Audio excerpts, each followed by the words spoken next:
Hello everyone, আমি রাজা নতুন একটা ভিডিও নিয়ে চলে আসলাম। তো বর্তমানে এখন আমি থাকি বেঙ্গালুরুতে। সকাল সকাল কাজে যাওয়ার পরে দেখতে পেলাম যে এখানে একটা গাড়ি আনলোডিং করছে। তো এটা দুতলার উপরে আর নিচে আন্ডারগ্রাউন্ড আছে, তোমরা তো সবাই জানো। এই যে বিল্ডিংটা এমন ভাবে বানানো হয়েছে যে একসাথে অনেক কটা গাড়ি চলে আসতে পারবে, কারণ এরকম ভাবেই বিল্ডিংটা বানানো হয়েছে। তারপর আমি ওখান থেকে আরেক জায়গায় যাবো বলে বেরিয়েছিলাম, আর যাওয়ার পর দেখতে পেলাম যে একজন পাইপ নিয়ে যাচ্ছে। এই যে পাইপগুলো এত ভারী, জানি না কিভাবে নিয়ে যাচ্ছে ও। তো আমি কাজের সাইডে চলে এসেছি। তো আজকেরও আমাদের ব্লক গানির কাজ আছে, আর এই যে ছোট ছোট ব্লক গানির কাজ আমাদের করতে হবে। আর এই যে জায়গাটা দেখতে পাচ্ছ, এখানে একটা জাল আছে। তো এই যে জালটা, এটাকে আমাকে কাটতে হবে।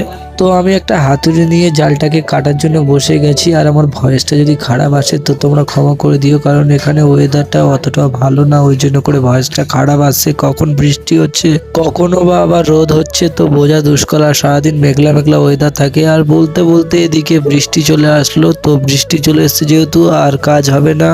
বেঙ্গালুরুতে সব থেকে একটা সুন্দর নিয়ম আছে যে বৃষ্টি আসলে আর কাউকে কাজ করতে হয় না। আর এদিকে প্রচুর বৃষ্টি হচ্ছে, কি বলবো তোমাদেরকে।